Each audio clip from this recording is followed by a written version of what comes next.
गुरुर्ब्रह्मा गुरुर्विष्णुः गुरुर्देवो महेश्वरः गुरुसाक्षात् परब्रह्मा तस्मै श्रीगुरवे नमः।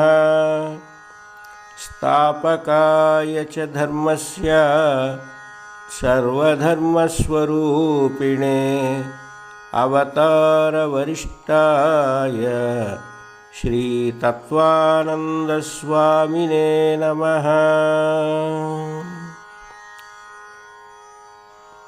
ప్రియ ఆత్మబంధువులారా, ఈరోజు ఈ సత్సంగ కార్యక్రమంలో ప్రధానంగా మనం వివేకము, విశ్వాసము అనే అంశాలను తెలుసుకుందాం. ప్రతి మనిషి తన జీవితకాలంలో వివేకంతో వ్యవహరించాలి. ఎందుకని అంటే వివేకవంతుడు మాత్రమే సన్మార్గంలో ప్రయాణం చేయగలుగుతాడు. నిజానికి విద్య అన్న పదానికి అర్థం కూడా ఏమిటి అంటే విమర్శ రూపిణి విద్య. ఇది మంచి, ఇది చెడు అనేటటువంటి విమర్శ చేయగలిగేటటువంటి మనస్థితిని విద్య అని అంటారు. లోకంలో మనకు కొన్ని అభిరుచులు ఉంటాయి, కొన్ని పూర్వం నుంచే వచ్చేటటువంటి నమ్మకాలు ఉంటాయి.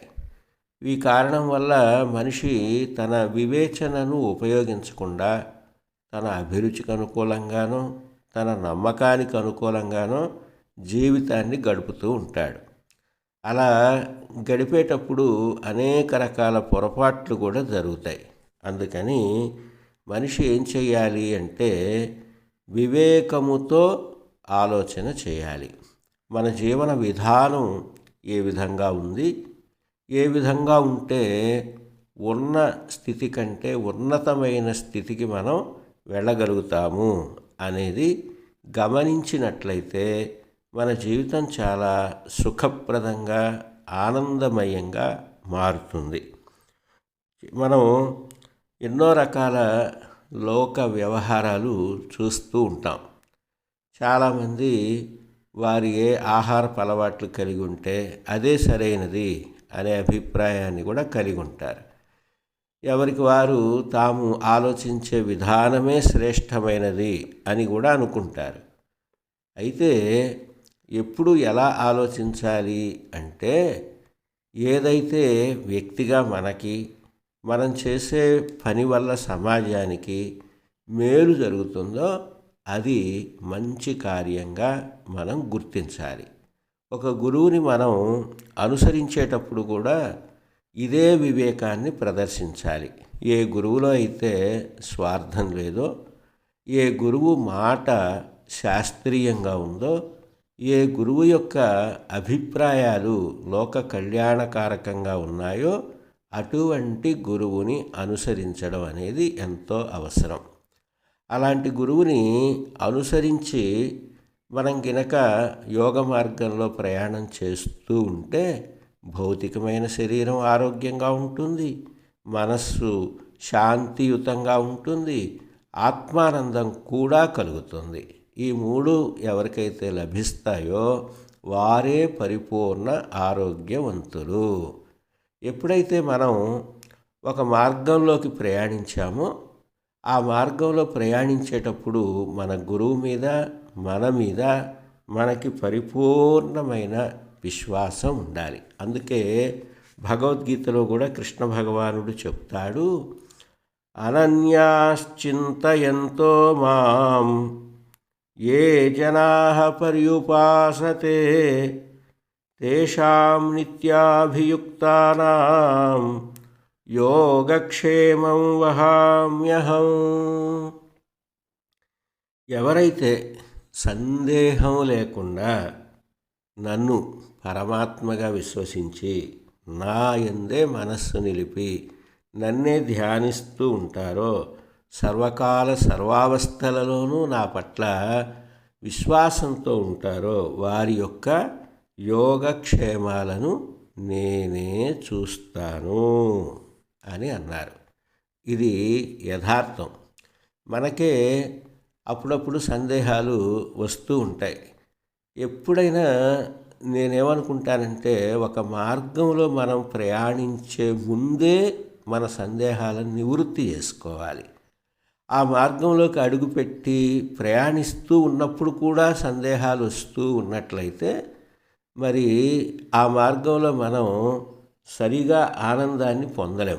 అందుకనే సంశయాత్మ వినశ్యతి అని అన్నారు. అంటే తరచూ సందేహాలతోటే ప్రయాణం సాగిస్తూ ఉంటే ఆ ప్రయాణంలో ఉండేటటువంటి మాధుర్యాన్ని మన హృదయం ఆస్వాదించలేదు. కాబట్టి ఇక్కడ ఈ యోగ మార్గం చాలా గొప్పది.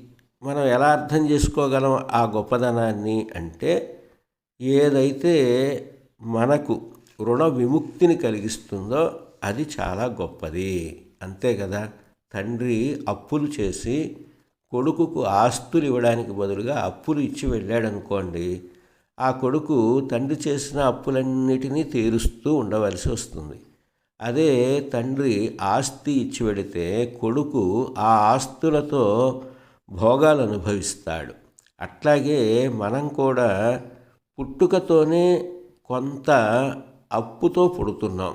ఎలాంటి అప్పుతో పుడుతున్నాము అంటే, రుణానుబంధ రూపేణ పశుపత్ని సుతాలయ. మనకు వివాహం అవుతుంది, మనకు పిల్లలు పుడతారు, మన చుట్టూ అనేక రకాల పెంపుడు జంతువులు ఉంటాయి, మన చుట్టూ మానవులు కూడా జీవిస్తూ ఉంటారు. ఈ సమాజంలో ఉండే అన్ని అనుబంధాలు రుణానుబంధం ద్వారానే ఏర్పడతాయి అని శాస్త్రవాక్యం.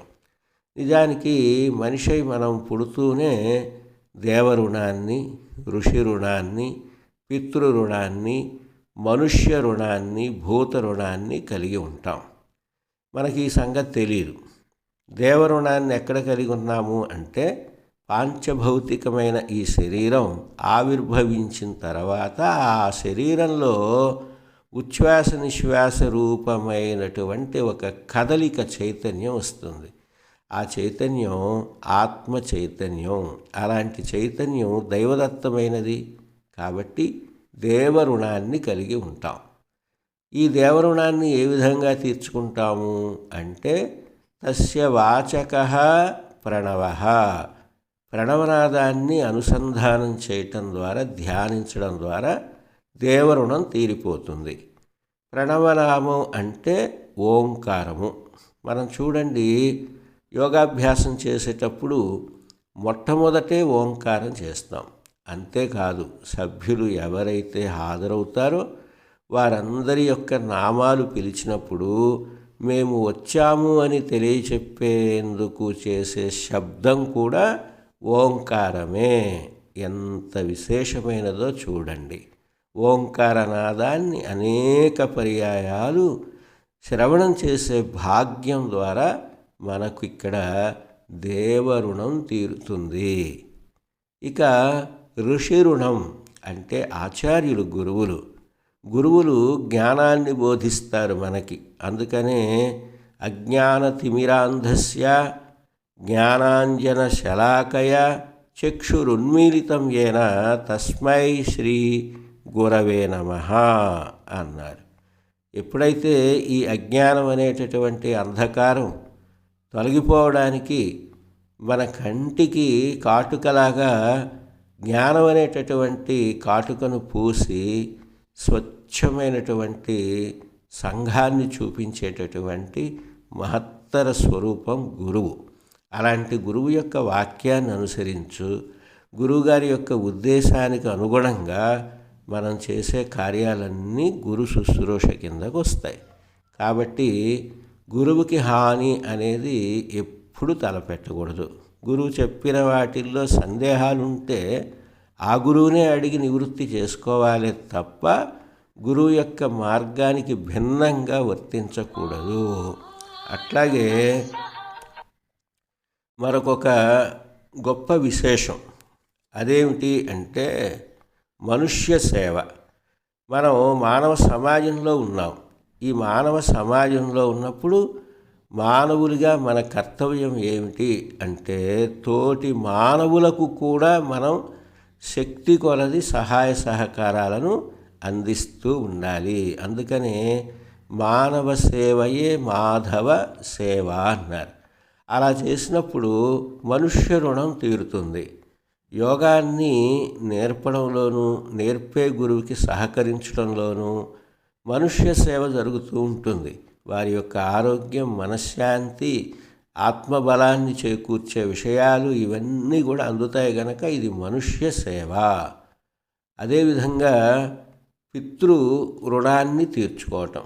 తల్లికి తండ్రికి వారు జన్మనిచ్చారు గనక వారి యొక్క రుణాన్ని తీర్చుకోకపోతే మరలా మనం రుణబాధితులుగానే ఉండిపోతాం.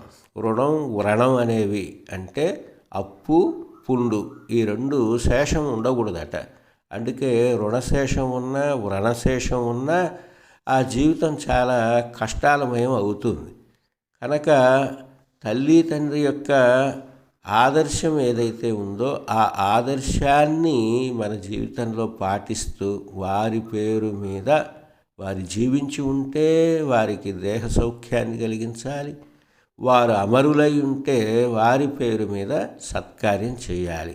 ఇదే నిజమైనటువంటి వర్ధంతి. ఇక భూత రుణం. పశుపక్ష్యాదులు ఎన్నో ఉంటాయి ఈ ప్రపంచంలో మనతో పాటు. మనం ఒక్క ముద్ద భోజనం చేసే ముందు ప్రక్కకి ఒక్క ముద్ద తీసి అది గినక పక్షులకు అందించగలిగితే భూత రుణం ఎంతో అద్భుతంగా తీరుతుంది. అంతేకాదు పర్యావరణంలో మనం ఏ కాలుష్యాన్ని కలిగించకుండా సాధ్యమైనంత వరకు కాలుష్యరహిత జీవన విధానాన్ని అనుసరించడం ద్వారా కూడా భూత రుణాన్ని మనం తీర్చుకున్న వాళ్ళం అవుతాం.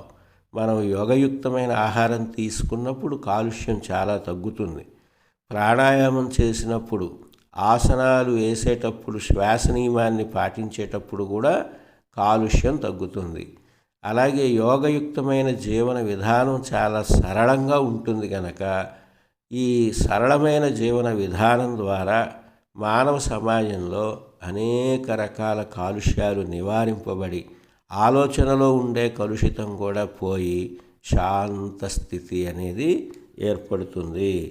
అంచేత మనందరం కూడా యోగాన్ని శ్రద్ధాశక్తులతో అభ్యాసం చేస్తూ క్రమంగా మనం ఈ 5 రకాల రుణాల నుండి విముక్తులమై మన ఆత్మశుద్ధ చైతన్యంతో ఆనంద తీరానికి చేరుకోవాలి అని కోరుకుంటూ సర్వే జనాః సుఖినో భవంతు, లోకాః సమస్తాః సుఖినో భవంతు. ఓం శాంతి శాంతి శాంతి. హరి ఓం.